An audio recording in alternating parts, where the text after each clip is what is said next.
नमस्कार, न्यूज़ 24 बिहार झारखंड देख रहे हैं आप। मैं हूँ आपके साथ सबा शाहिद शेख।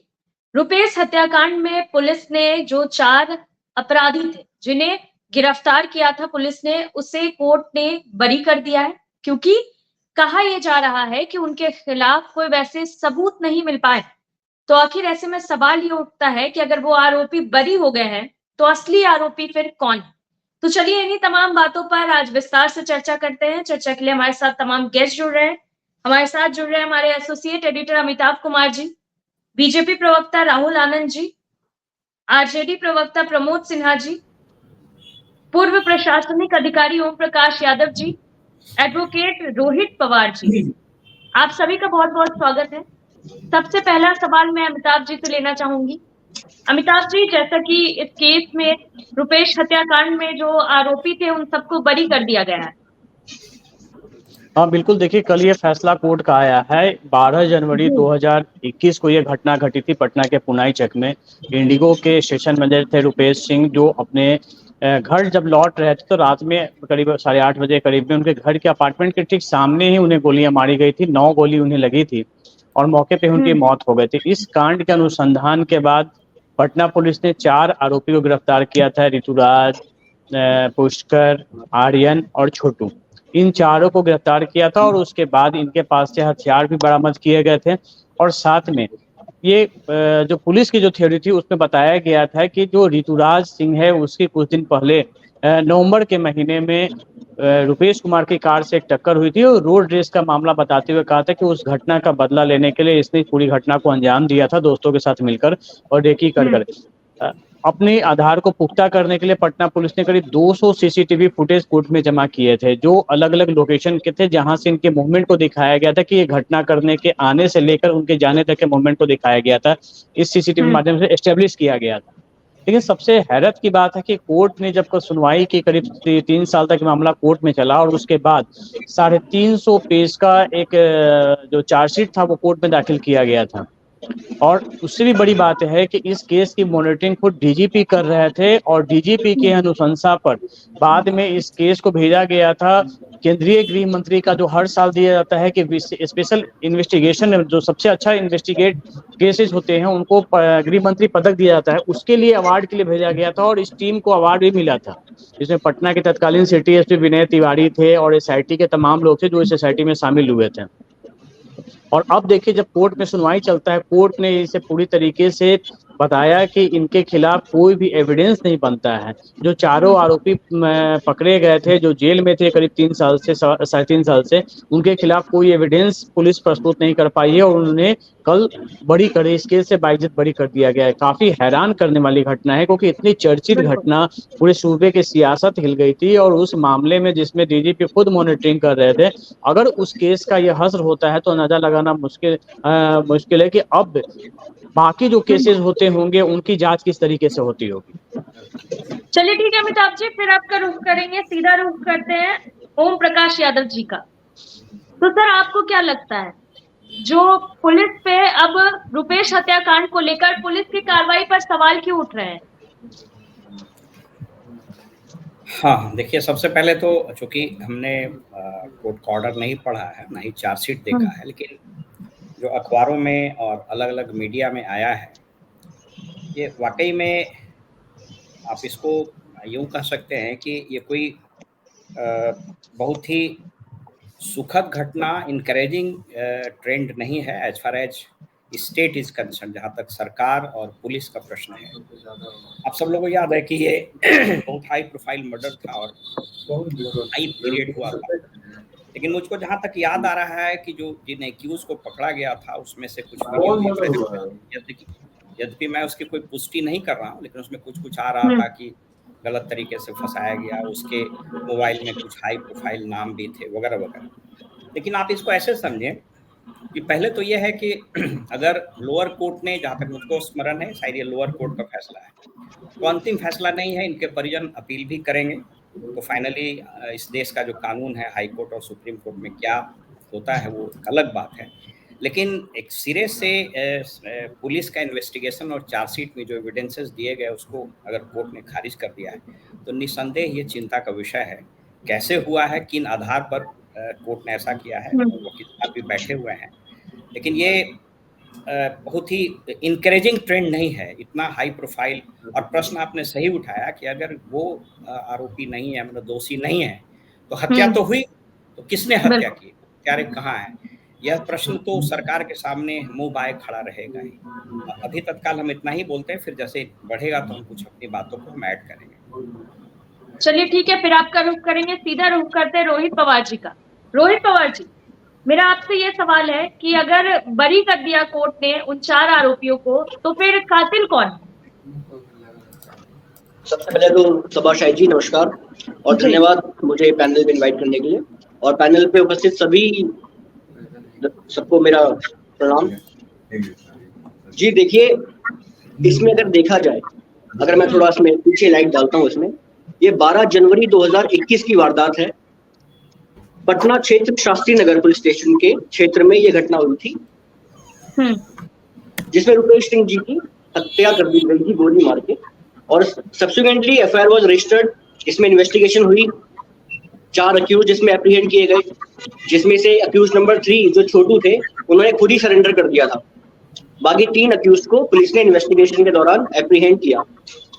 अब सबाजी, इसमें देखा जाए तो 350 पेज की chargesheet including supplementary chargesheet police ने और समय भी मांगा इन्वेस्टिगेशन के लिए, और सप्लीमेंट्री चार्जशीट भी फाइल करी 350 पन्नों की।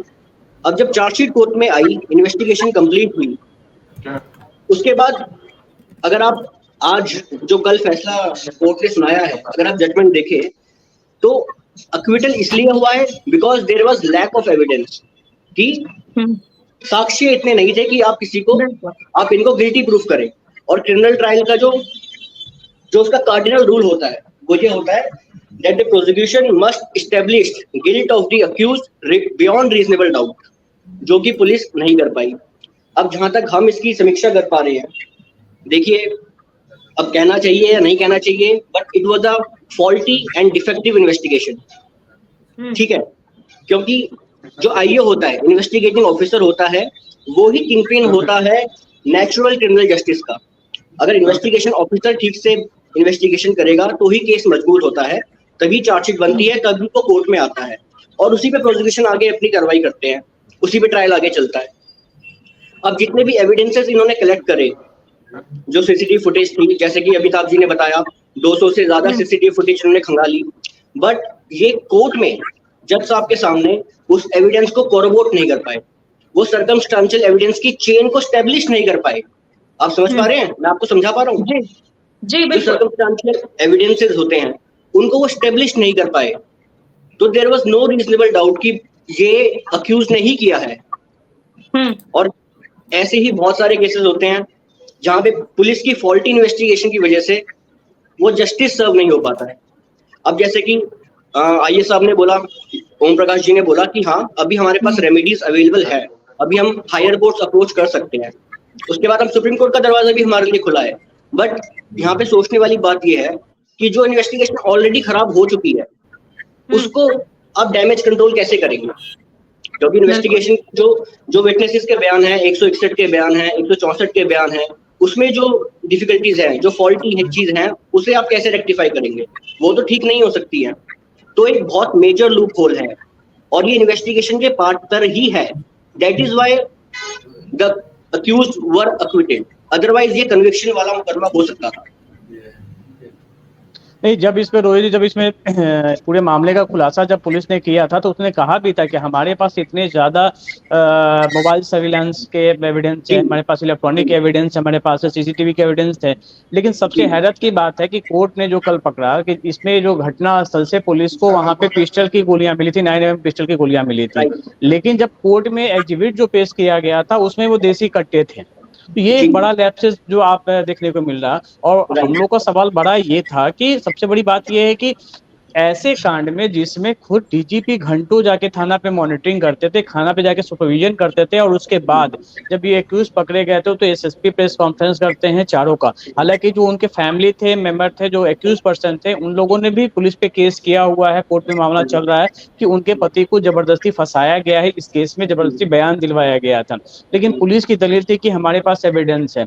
और उसके बाद देखिए अब कोर्ट जब फैसला देता है तो निश्चित तौर पे अभी दरवाजे खुले हुए हैं, हम सुप्रीम हाई कोर्ट जा सकते हैं, सुप्रीम कोर्ट जा सकते हैं, लेकिन आपने सही कहा कि केस का इन्वेस्टिगेशन शुरू में ही बिगड़ चुका है। यहाँ पे जो है आप देखिए विक्टिम फैमिली कितनी डरी हुई है। एक तो उसके पति की हत्या हो गई, उसके बाद अब उनके घर पे एक दो गार्ड मिले थे, एक गार्ड को हटा लिया गया। अब कल से वो अपना चेहरा दिखाने में भी डर लग रहा है उन्हें कि अब हम अब लोग वो जब जेल से बाहर आएंगे, जो उनका 4 साल बीता है, तो वो इनके साथ क्या प्रतिक्रिया करेंगे।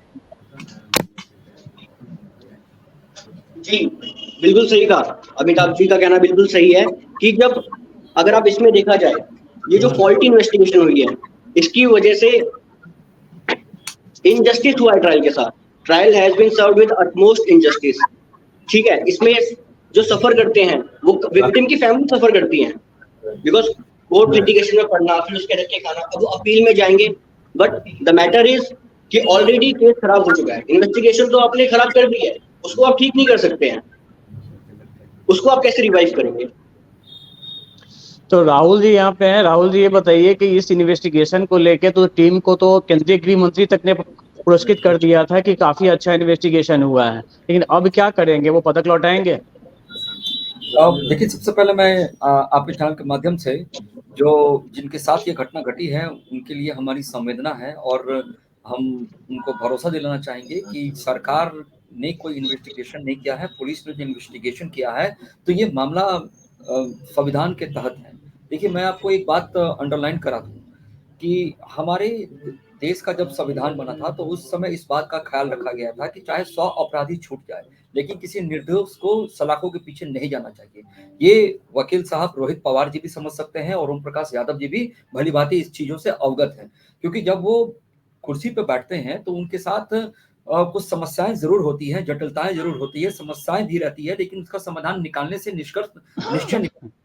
देखिए, मैं आपको याद दिला दूं कि 2007-8 की एक घटना घटी थी, आरुषि हत्याकांड, जो काफी चर्चित हुई थी। तलवार परिवार की वो घटना थी जिसमें सीबीआई ने भी इन्वेस्टिगेशन किया था। सीबीआई की कोर्ट ने उनको कल्प्रिट माना था, लेकिन जब वो अदालत में गए तो 2017 में उनको छोड़ दिया गया।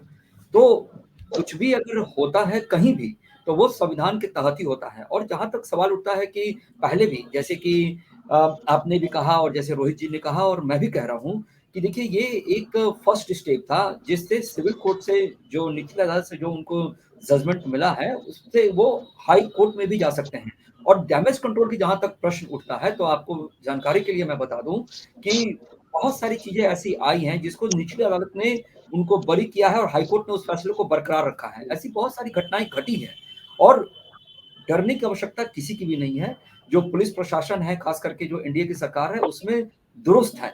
मैं आपको याद दिला दूं कि ये मजबूर नहीं, ये मजबूत पुलिस व्यवस्था है। देखिए, कहीं भी घटनाएं घट सकती हैं, सरकार अंतर्यामी नहीं होती कि उस घटने वाली घटना को रोक सके, लेकिन उनके लिए तैयारी सरकार की क्या होती है, सरकार उनको किस प्रकार से सलाखों के पीछे ले जाती है, प्रशासन व्यवस्था, जो प्रशासनिक व्यवस्था है वो कितना दम भरता है, इससे अंदाजा लगाया जा सकता है कि सरकार कितनी मजबूत है।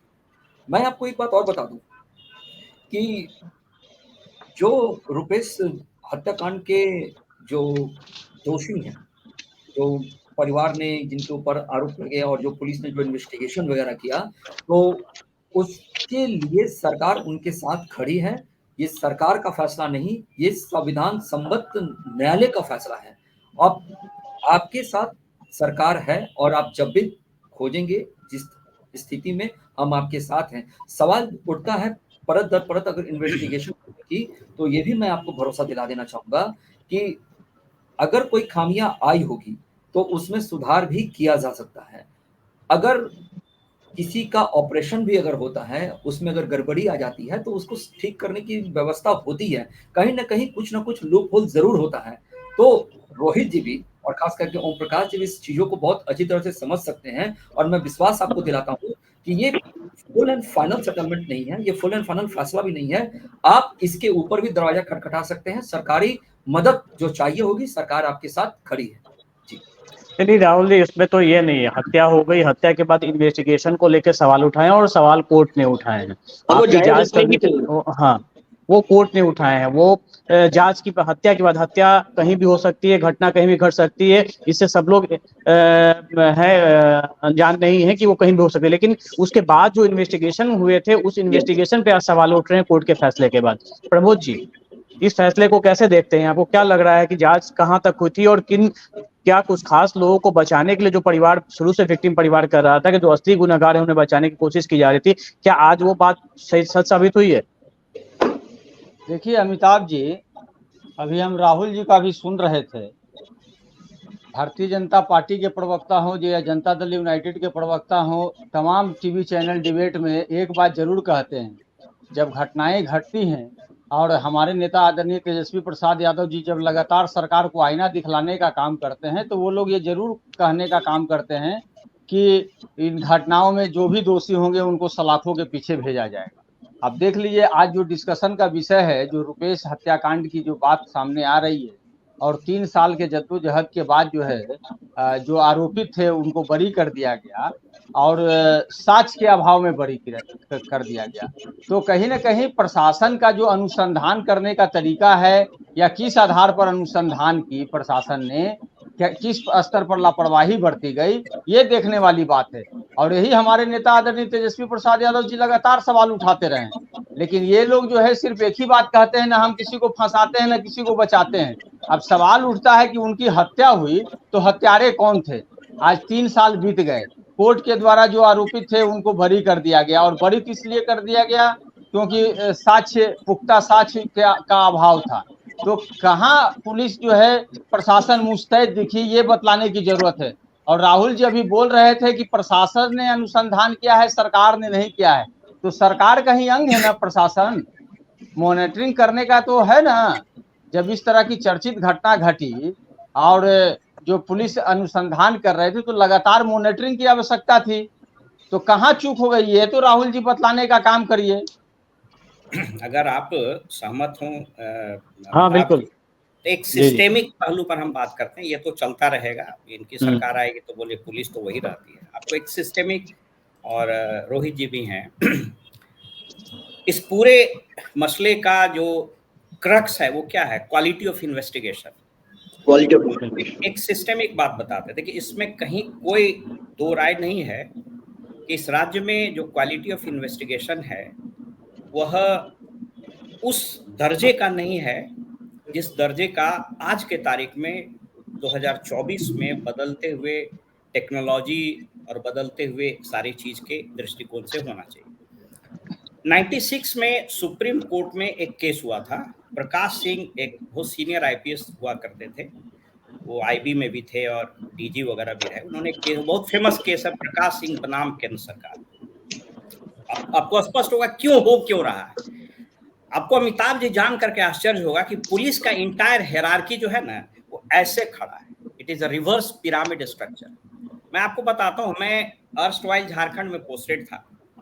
एक थाने का इंस्पेक्शन करने गए तो हम पूछे एसएचओ से कि ये हथकड़ी, डंडा और ये सब नया आया हुआ है, ये कहाँ से आया? इसको गौर से सुनिएगा, आपको स्पष्ट हो जाएगा कि कितना बड़ा लैचेज है और हम कहाँ जी रहे हैं। तो थानेदार ने बताया कि सर ये पुलिस मॉडर्नाइजेशन में हम लोग को सामान मिला है। पुलिस मॉडर्नाइजेशन का राशि केंद्र से चल के स्टेट में, स्टेट हेडक्वार्टर उसका कुछ लिया, फिर डीआईजी के पास आया, एसपी के थाना पहुंचते पहुंचते पुलिस मॉडर्नाइजेशन के नाम पर उसको डंडा मिला, हथकड़ी मिला, एक और बेत मिला।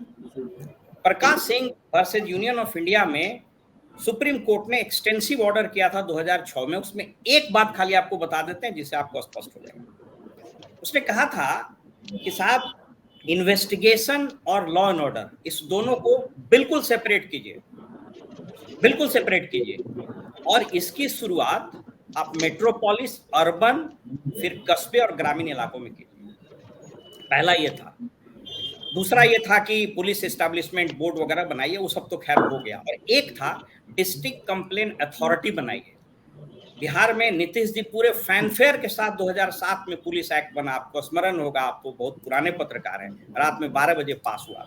आपको जानकर के आश्चर्य होगा कि उस पुलिस एक्ट में सेक्शन हम भूल रहे हैं, डिस्ट्रिक्ट कंप्लेन अथॉरिटी बनना था, वो आज तक नहीं बन पाया। इसलिए नहीं बन पाया कि आईएएस और आईपीएस के बीच में तकरार है कि जैसी कंप्लेंट अथॉरिटी बनेगा वहां पर जो है डीएम उस अथॉरिटी का चेयरमैन। मैं कहना क्या चाह रहा हूं, आज तक इस राज्य में प्रभावी रूप से इन्वेस्टिगेशन और लॉ एंड ऑर्डर को आप सेपरेट नहीं कर पाए। उस आईओ की बात जरा सोचिए, मुझको नहीं पता वकील साहब बता रहे थे किस थाने में है। जो आईओ होगा ना, आप सोच के देखिए, एक आईओ इन्वेस्टिगेशन करता है, उसके ऊपर इंस्पेक्टर, उसके ऊपर डीएसपी, उसके ऊपर एएसपी, उसके ऊपर सिटीएसपी, उसके एसएसपी, उसके ऊपर डीआईजी, उसके पास आईजी, डीजी। एक वो इन्वेस्टिगेशन करने वाला है और उसको डायरेक्शन देने वाला 75 को। सर, आज जो लॉ एंड ऑर्डर की स्थिति खराब हुई है, उनको कहिए कि हमारे जो बैचमेट आईपीएस लोग हैं बोलते हैं कि बॉस सारा सीनियर आईपीएस ऑफिसर को बैठा दिया है सरदार पटेल भवन में, कुछ एक को काम है, कुछ को कुछ काम नहीं है, दिन भर वहां पर बैठ करके और वो गुटबाजी होते रहता है, लेग पुलिंग होते रहता है। पुलिस जो है जितना ज्यादा फील्ड में रहेगी उतना ज्यादा प्रभावी होगी। सबको यहाँ बैठा दिए। एक और आपको उदाहरण देंगे, आपको आश्चर्य लगेगा। बिहार में जो पुलिस की जो भर्ती हुई है, आज मैं पढ़ रहा था, सीआरपीएफ में 170 सेंटीमीटर है मेल का, और हमारे यहाँ 165 और रिजर्व कैटेगरी में 163। With all due respect to the women, आप कुछ चीजों में आप नहीं कॉम्प्रोमाइज कर सकते हैं। महिलाओं की जो बहाली हुई है, एसएलआर जो राइफल होता है उसका लेंथ होता है 3 फुट 9 इंच, और कंधा से पैर का महिलाओं का हाइट वही है। अब वो एसएलआर लेती है तो नीचे रगड़ा रहा है। पुलिस की पूरी मारक क्षमता को इस सरकार ने विगत 5-7 साल में बर्बाद कर दिया। और ये सारा इन्वेस्टिगेशन वैसे एक आदमी के हाथ में, 2 आदमी, वो बेचारा परेशान है। मैं सहमत हूँ रोहित जी से, मैं सभी लोगों से सहमत हूँ, मैं किसी को आरोप नहीं लगा रहा हूँ, लेकिन यह विषय सिर्फ इस परिवार का नहीं है, रुपेश जी का नहीं है। ये तो आज आप बहस कर रहे हैं, बहुत सेंसिटिव पत्रकार है, उठा लिए तब बहस हो रहा है। न जाने कोर्ट में कितने ऐसे मामले दम तोड़। और क्वालिटी ऑफ इन्वेस्टिगेशन जो बिहार में है अमिताभ जी, यह तो भगवान मालिक है इसका। मैं आपको बता दूं, मैं उनका नाम नहीं लूंगा, एक सीनियर आईएएस ऑफिसर है, सरकार उन पर खपा हो गई, उन पर मामला दर्ज हुआ। जो पुलिस डायरी होती है वह एसपी ने इशू किया 14 तारीख को, और उसमें 1 तारीख से एंट्री की गई। ये सब मामला अभी आ रहा है, नेशनल कमीशन वगैरह में गया हुआ। तो मैं कहना क्या चाह रहा हूं, इससे इतर हट करके, कि it is a clear cut case of poor quality of investigation. अगर बिल्कुल वही सवाल हम लोग भी उठा रहे हैं कि ये इन्वेस्टिगेशन खराब कर दिए आप, तो ठीक है, प्रोविजन है सीआरपीसी में री इन्वेस्टिगेशन, फर्दर इन्वेस्टिगेशन, सब चीज का, लेकिन नींवे खराब हो गया, फाउंडेशन चौपट हो गया, तो ऊपर में दैट वाज माय पॉइंट। ठीक है, तो ये एक चीज है जो हम आपको ऐड करना चाह रहे हैं। Now the time has come. एक चीज और आपको बता दें, आपको आश्चर्य लगेगा, इस देश में कदाचित बिहार को छोड़ करके एकमात्र ये राजधानी बच गया है, शायद रांची वगैरह है, जहां कमिश्नरेट सिस्टम नहीं लागू हो पाए। हद स्थिति है। क्राइम 3 लेवल का होता है अमिताभ जी। एक होता है रूरल क्राइम, एक होता है अर्बन क्राइम, एक होता है मेट्रोपोलिस क्राइम, और एक होता है मेट्रोपोलिस का ऑर्गेनाइज्ड क्राइम। आप सभी क्राइम के इन्वेस्टिगेशन, सभी क्राइम के लिए पुलिसिंग की अलग व्यवस्था होती है। सूरजगढ़ा में पुलिसिंग की अलग व्यवस्था होगी, पटना में अलग होगी, और लखीसराय में अलग होगी। ऑर्गेनाइज्ड क्राइम का इन्वेस्टिगेशन कितना साइंटिफिक हो सकता है, ये सारा आईवास किया, सबको बैठा दें आप सरदार पटेल भवन में, अब बैठ कर वहां गुटबाजी होते रहता है। तो ये दुर्भाग्य है। अब कितनी बड़ी बात है कि उस पूरा परिवार, आप सही कहे कि दहशत में जी रहा होगा, और वो निकल गया। अब हम ये नहीं कह रहे हैं कि जो निकला है वो दोषी है कि नहीं, वो तो कोर्ट जानेगा, लेकिन अगर हत्या हुई, ठीक कह रही थी सभाजी कि अगर हत्या हुई और वो दोषी नहीं है, तो आखिर वो हत्यारा है कौन? ये सारी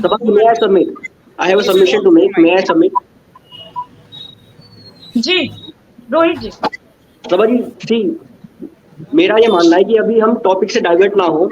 अभी यहाँ पे मुद्दा है रुपेश सिंह जी के हत्याकांड का, हम उसी पे स्टिक रहते हैं, अभी हम उसी के ऊपर बात करते हैं। बिल्कुल बोलिए।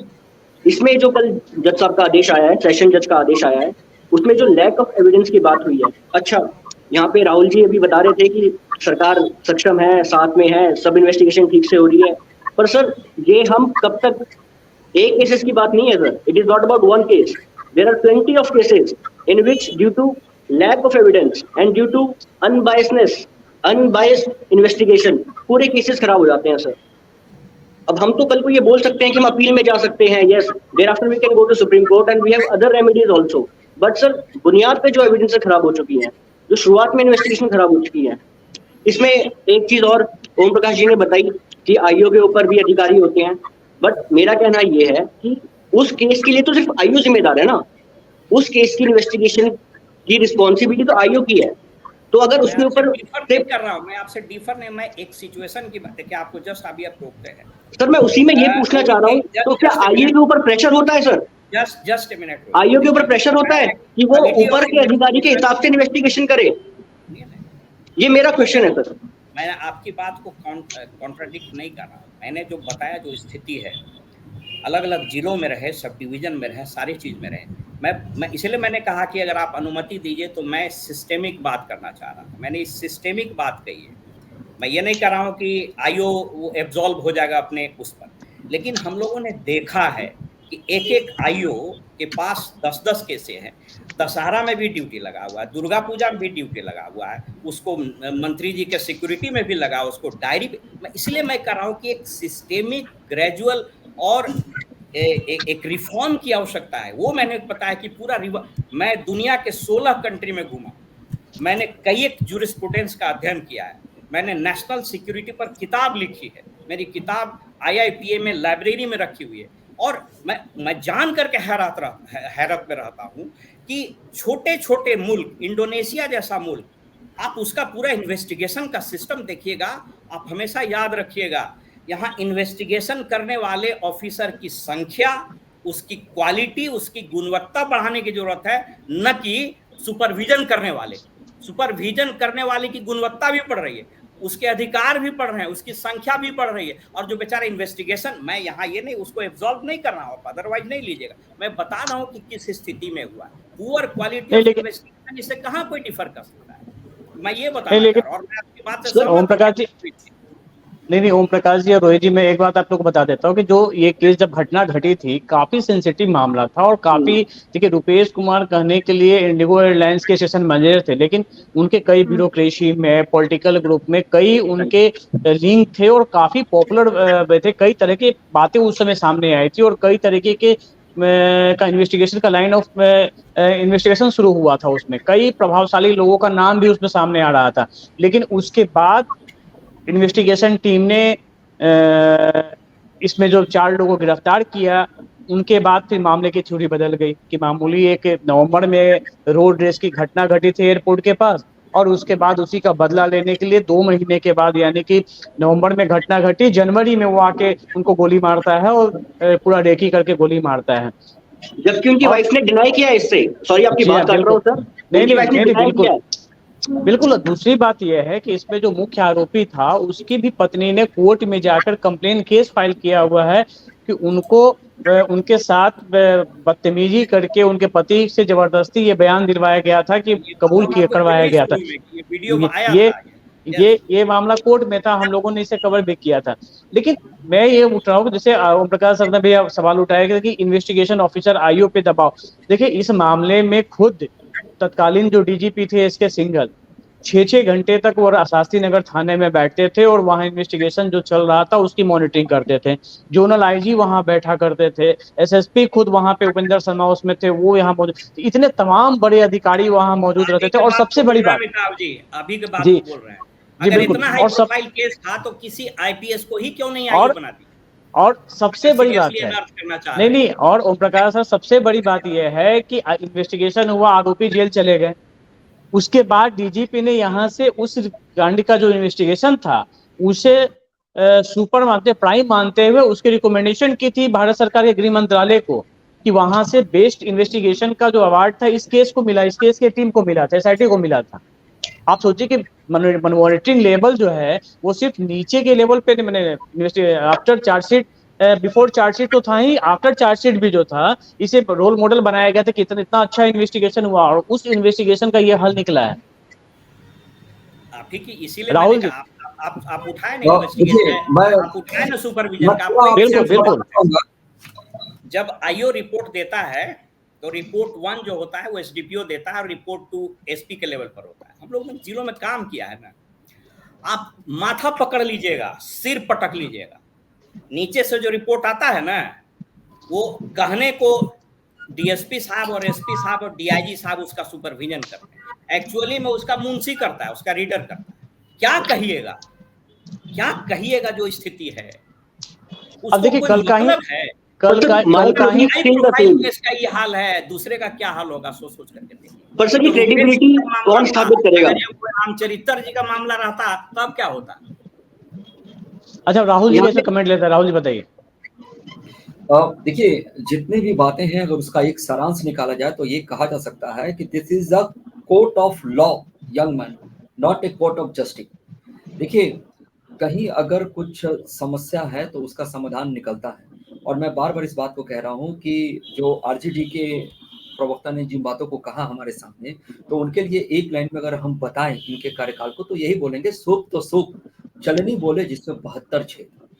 और जो घटना घटी है इसके ऊपर हमारी संवेदना जरूर है, और हम उनके परिवार के साथ आज भी खड़े हैं और समझ खड़े हैं। जो ओम प्रकाश जी जो बातों को कह रहे हैं वो पुलिस विभाग में रहे हैं, इसलिए पुलिस विभाग की अपनी कार्यशैली का वर्णन कर रहे हैं। लेकिन ये बात पहले से भी हो रही थी कि जब पुलिस प्रशासन को जो 3 लॉ अभी नए नए आए, इस 3 लॉ के तहत जब पुलिस प्रशासन को जब अधिकार दिए जा रहे थे तो यही लोग आकर विरोध कर रहे थे कि ये नहीं करिए, इसको नहीं करना चाहिए, इससे पुलिस लोगों को फंसाएगी।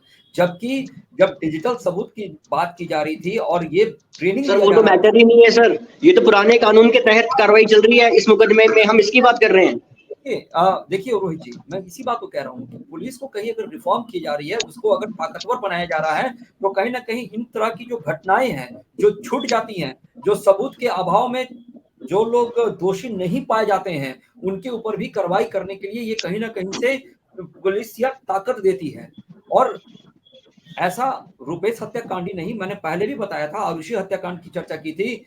हालांकि ये चर्चा का विषय है, तब आज हम लोग चर्चा कर रहे हैं। इसके लिए आपके न्यूज चैनल को धन्यवाद भी अर्पित करते हैं भारतीय जनता पार्टी की तरफ से आपको, कि आपने इस ज्वलंत मुद्दा को उठाया, क्योंकि किसी ने इसके ऊपर अभी तक चर्चा नहीं की। सांप का जो हो, लेकिन आपने किया, इसके लिए आप धन्यवाद के पात्र हैं। शासन और प्रशासन के बीच में किसी भी प्रकार का दबाव नहीं है, क्योंकि पहले भी माननीय मुख्यमंत्री जी ने इस बात को कहा था कि ना हम किसी को फंसाते हैं ना किसी को बचाते हैं। और आप व्यवस्था देख लीजिए, जो दोषी पाए जाते हैं उनको किसी भी पार्टी के लोग फोन करके उसको छुड़ाते नहीं हैं। वो आरजेडी के शासनकाल में इस प्रकार की प्रक्रिया होती थी, जब लोग कहते थे कि उनका एक कार्यकर्ता भी फोन करता था तो थानेदार को छोड़ना पड़ता था। और आज अगर थानेदार सशक्त और मजबूत बना है तो वो कहीं ना कहीं एनडीए की देन है। जी चलिए प्रमोद जी। देखिए, अभी राहुल जी बोल रहे थे और उसके पहले ओम प्रकाश जी और रोहित जी का भी हमने सुना। और जो इस रुपेश हत्याकांड में जब हुआ था, घटना घटा था, तो अभी जो बातें सामने आई उसमें बड़े बड़े पदाधिकारी जो है थाना पर बैठ करके इसका इन्वेस्टिगेशन कर रहे थे, अनुसंधान कर रहे थे। और बावजूद देखिए कि कितनी बड़ी चूक, कितनी बड़ी लापरवाही है, कहाँ क्या समस्या हो गई, कहाँ क्या दिक्कत आई कि इस प्रकार का ये रिजल्ट जो आया है वो देख सबके सामने है। और ये राहुल जी जो बोल रहे थे कि हम न किसी को बचाते हैं न फंसाते हैं, अरे सर 20 साल लगभग होने जा रहा है माननीय मुख्यमंत्री जी को। 20 साल की अवधि एक बहुत लंबी अवधि होती है। आप पूर्ववर्ती सरकार को जब जब आपको आईना हम लोग दिखलाते हैं कि राज्य में लॉ एंड ऑर्डर कोलैप्स कर गया है, आए दिन राजधानी में घटनाएं घट रही हैं, गोलियों की तरतराहट हो रही है, और उसके बाद आपका एक ही होता है कि 2005 के पहले क्या होता था, 2005 के बाद आपकी सरकार जो आई है और माननीय मुख्यमंत्री जी लगातार हैं, भले बीच में विपक्ष जो है चेंज हुआ है लेकिन मुख्यमंत्री तो वही है। उसके बाद जो है गृह विभाग उन्हीं के पास रहता है, समान प्रशासन उन्हीं के पास रहता है, और आप इस तरह की बातें कर रहे हैं। ये समझने वाली बात है। आपकी मनसा और नियत कहाँ साफ झलकती है, ये बतलाने का काम करिए ना। कहाँ जो है। ठीक है प्रमोद जी। अब थोड़ा रोहित जी से जरा समझ लेते हैं। रोहित जी, जिस केस में ये जिस स्टेज में ये केस अब आगे में इसका इन्वेस्टिगेशन जो है, मामला जब हाई कोर्ट में जाएगा तो क्या लगता है कि कुछ बेनिफिट मिलने वाला है जो विक्टिम फैमिली है उसको? सर देखिए, it is for the higher court to decide. Although इनके पास रेमेडीज हैं, वो चाहेंगे, स्टेट प्रोसिक्यूशन चाहेगा, इस पर अपील करना चाहेगा, हाई कोर्ट जाना चाहेगा, हाई कोर्ट इसमें डायरेक्शन देंगे।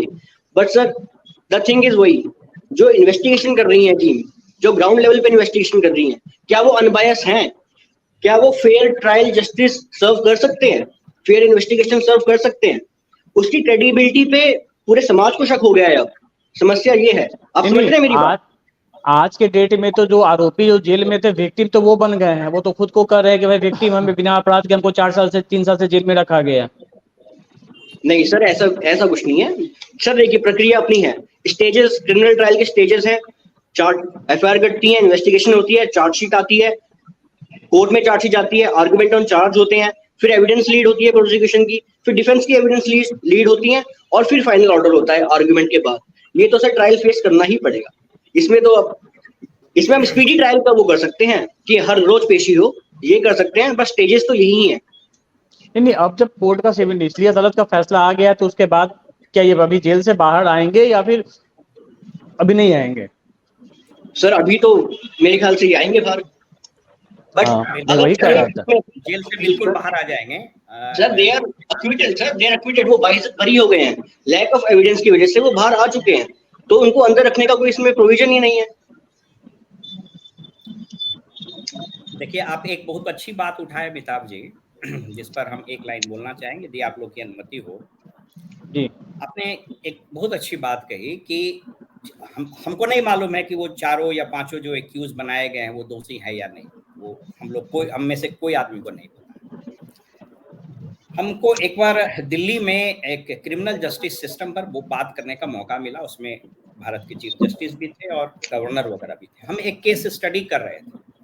आरा में एक व्यक्ति था जो बैल चोरी के केस में लगभग 20 या 25 साल जेल में रहा, और उसके बाद जब उसका केस खुला तो वो बाई इज्जत बरी हो गया। अगर आपको स्मरण हो तो चीफ जस्टिस ऑफ इंडिया ने कई बार कहा, और मुझको आश्चर्य लगता है कि हो क्यों नहीं रहा है। अगर इस देश के मुख्य न्यायाधीश की बात अगर नहीं हो रही है, नहीं चल रही है, उन्होंने क्या कहा था कि bail is a rule and jail is exception. और आप जानिएगा कि दुनिया के विकसित मुल्कों में जेल में बंद करना और बेल नहीं देना, यह पूरे सिस्टम पर एक दाग होता है।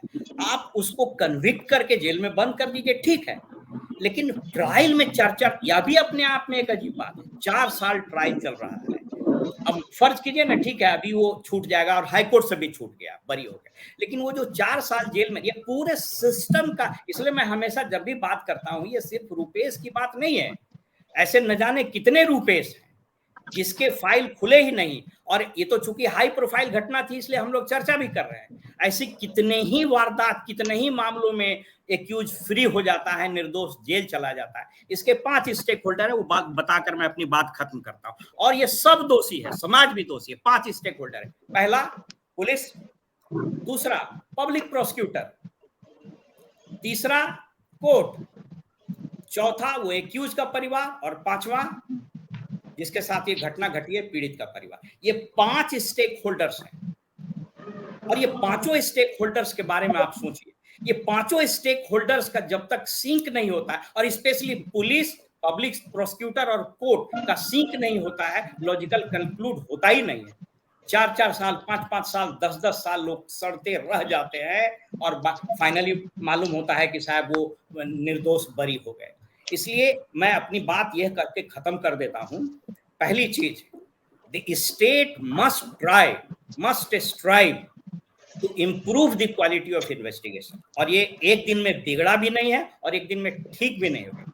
But I am sorry to say कि जितना ये पोस्टर बॉय ऑफिसर सब हो रहा है, और जितना मुख्यमंत्री के आसपास जो लोग हैं ना, ये खाली तारीफों का पुल, और वो जिसको बोलते हैं ना, दीवार में आजकल वो वॉलपेपर साट देता है, तो वॉलपेपर साटने वाला काम। तो एकदम सिस्टमेटिक, और इसका इंप्रूवमेंट की जरूरत है।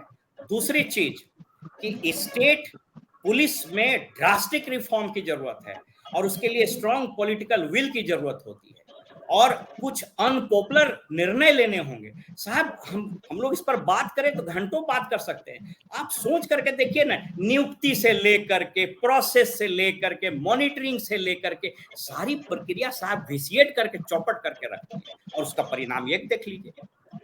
तो मैं यही बोल करके अपनी बात समाप्त कर सकता हूं कि आपको धन्यवाद दे रहे हैं कि आपने इतना महत्वपूर्ण विषय उठाए हैं, लेकिन ये पूरा जो गैमुट ऑफ प्रॉब्लम है, this is not only confined to Rupesh Singh और somebody else, this is a systemic problem.